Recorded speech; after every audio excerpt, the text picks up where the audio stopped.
I think there's a strong possibility that we're at a turning point in history, a complete revolution in human affairs, with the discovery of totally new energy sources.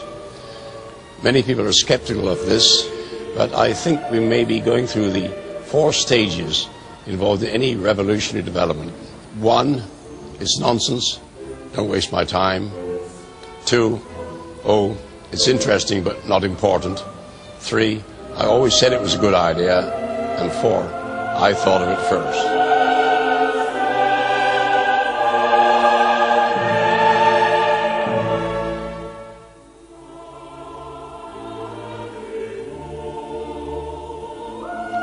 Can you imagine what it would be like if you could split water and run it into your engines? You could put water in your fuel tank to fly airplanes, power stations. Ordinarily, we look at water to drink and to wash our clothes. Today, you have to look at water as a fantastic new fuel source.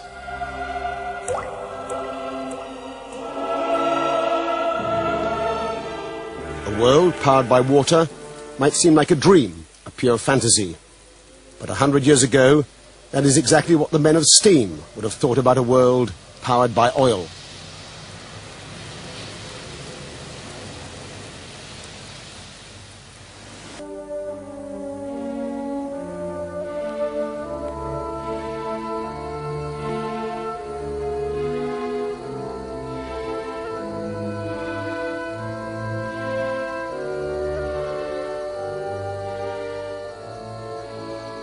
Well, it was during the oil embargo of the United States.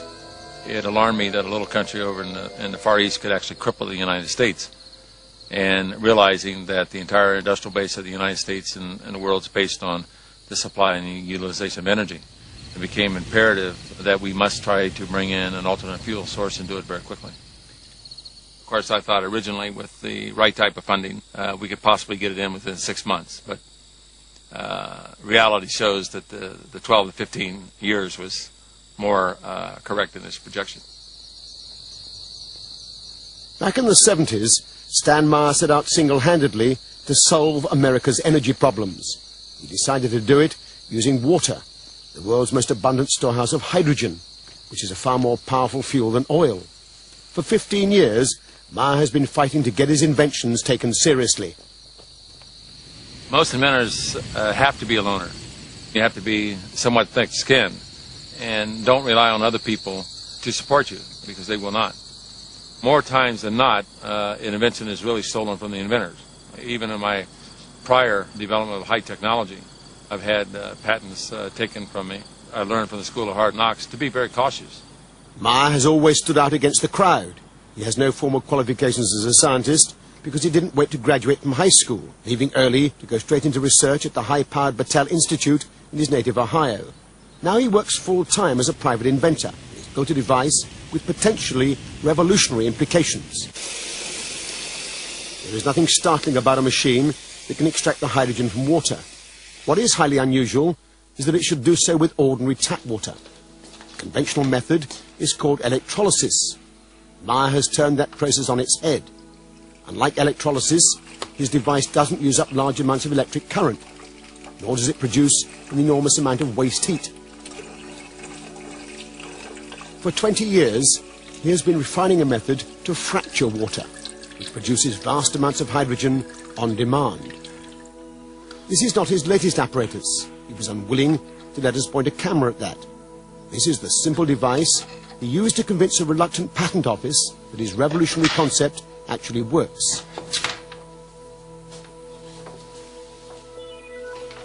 Alloy rods, acting as electrodes, are housed in a perspex container that's filled with water.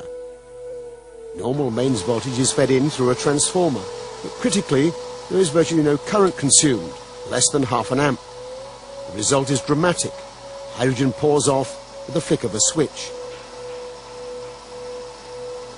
Meyer claims the key is his electronics, which pulses electricity rapidly across the rods at up to 20,000 cycles per second. In a way that's not readily apparent, this process transforms the equation. Whereas in conventional electrolysis, 3 times as much energy is consumed as is produced in the form of hydrogen fuel, In Meyer's apparatus, the reverse is true. It appears to produce several 100% more energy than it consumes. Stan has something that's characteristic of the people that sound like they've done something to tap zero-point energy. Has high frequency, high voltage, and there's a combination of the two at which something occurs. With Chernetsky in Russia, it was what he called a self-sustaining discharge. The tube would run by itself. When Stan gets this effect, the amount of hydrogen and oxygen that are emitted off these two electrodes is a step function. It almost boils the water. If I did this with standard electrochemicals, I need current, and the water should rise a degree every couple of seconds. With Stan's, it'll run for a half hour, and the water temperature hasn't changed. Something's different. Meyer demonstrates this repeatedly without any difficulty, and yet on the face of it, it represents an extraordinary revolution. His measurements over the years suggest 1,700% greater efficiency than conventional electrolysis. And, if he's to be believed, he's getting much better results from his latest, still secret invention. Well, I first got involved with Stanley Meyer when I went over there with a couple of colleagues to look at his water-splitting device. And so we arrived at Stanley Meyer. He had a demonstration cell.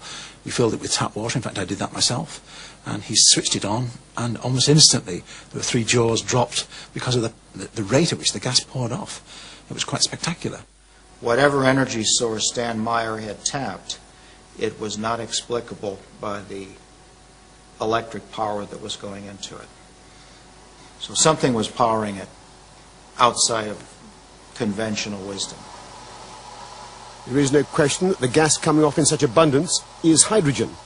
Meyer ignites it to produce a high-temperature flame able to cut through metal. Stanley Meyer has faced a lot of difficulties. He's 3 times tried to launch the device, produce press conferences, have the technical press round, but he's been almost universally slated. In the early days, very much so, they just ridiculed the whole idea. He's getting a little more notice now because some scientists are getting interested. But by and large, science is very intolerant, particularly modern science. As with Tesla, Griggs and others, Meyer's claims are so far outside the received scientific wisdom that they've been ignored by the majority of the scientific establishment. But then, Meyer has ignored them too. He has poured his energies over the last 10 years into establishing recognition for his claims by getting international patents. In the processing, there was a great deal of difficulty in trying to process the legal paperwork in such a way as to allow the patent office to fully understand what was actually occurring.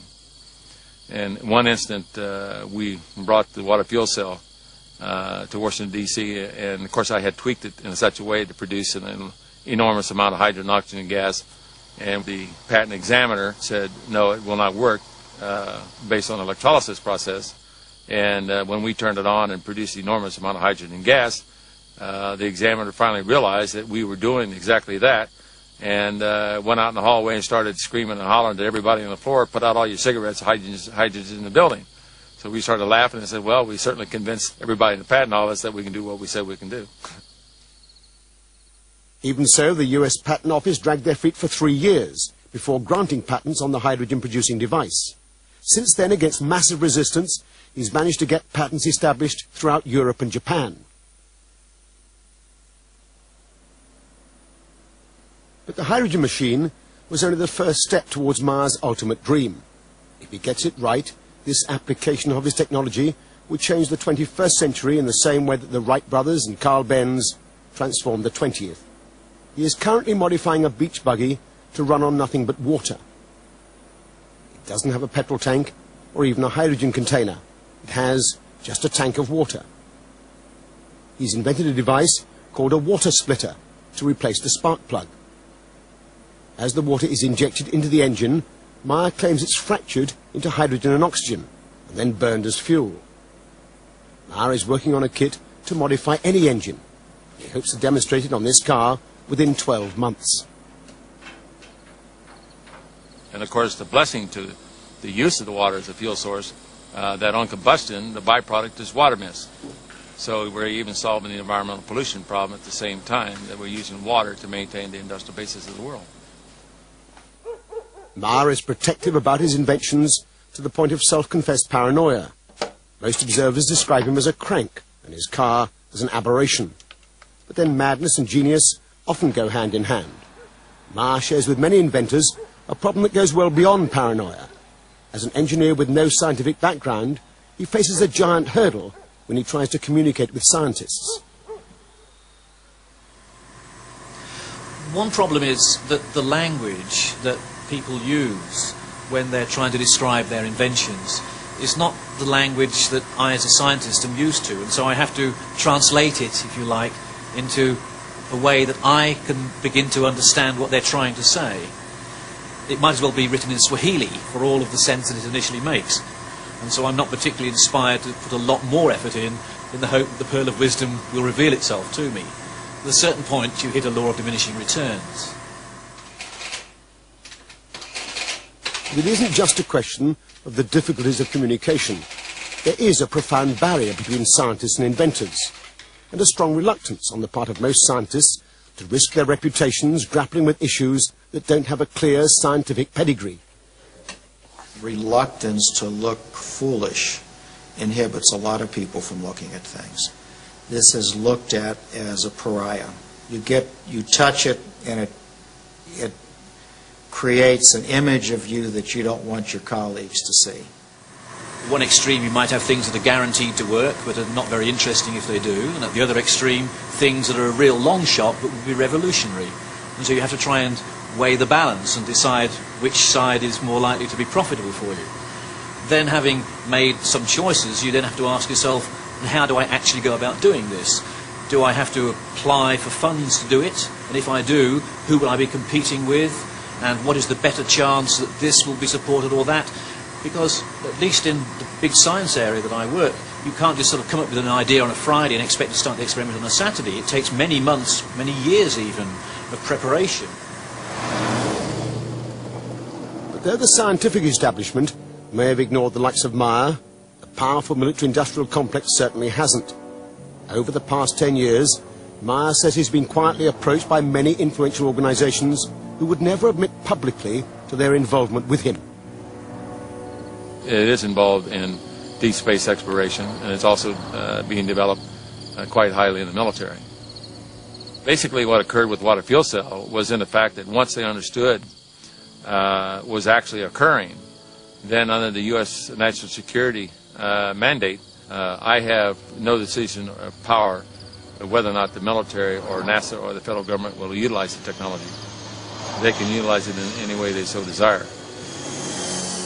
NASA is using every method it can to regain some of its now fading glory. In the face of strong congressional resistance, the days of limitless budgets for space exploration have long since gone.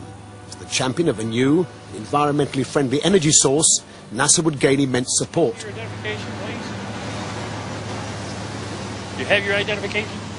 As a former top scientist of the NASA spaceplane project, Professor Paul Ziss has an inside track on the workings of the agency. NASA has large centers.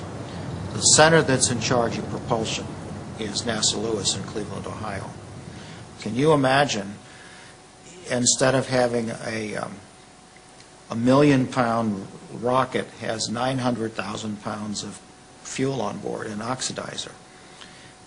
Can you imagine what it would be like if you could put a device on there that would split water and run it into your engines? No explosive compounds. Public confirmation of a contract from NASA would provide a resounding boost for Meyer's technology.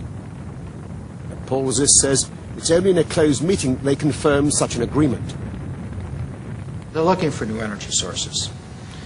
I understand from the people that I've talked with that they have worked with Stan and tried to understand what he's done and given him a contract.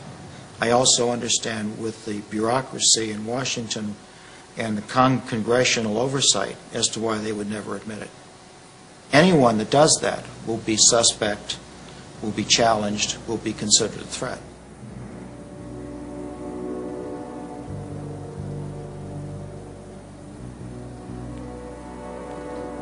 But if only a fraction of what Meyer claims for his technology can be achieved, It would represent a vindication for NASA's involvement. It would also be a powerful threat to many entrenched vested interests. If Stan Meyer's device works like he advertises, you would make energy available universally almost free. That is a major, major, major impact. When new technology comes in existence, there's a great resistance to it because it can affect a lot of economic factors. In this particular case in the United States, we pay out roughly about $200 billion a year for foreign oil. It's quite obvious that the Arabs would pay $200 billion to try to keep this type of technology out of the economy. And many times over the last decade, I have been offered enormous amounts of money to simply sell out or to sit on it. The Arabs offered me well over $1 billion cold cash, simply to sit on and do absolutely nothing with it. My life has been threatened many times. Of course, I happen to believe in the power of angels. And if I don't believe in the power of angels, I don't believe I'll be around here too long. If the thing like Stan Meyer has works, every piston engine, every gas turbine in the world today, if it had his converter, could run on it. With a little invention, we could get standalone devices to run all over the world. I think it would be what I would be concerned about is the people that sell energy would be essentially bankrupted. It's what happened to the Conestoga wagons when trains came, or to the Pony Express when the telegraph came in. They're going to wipe out an entrenched power base, and they may not go easily.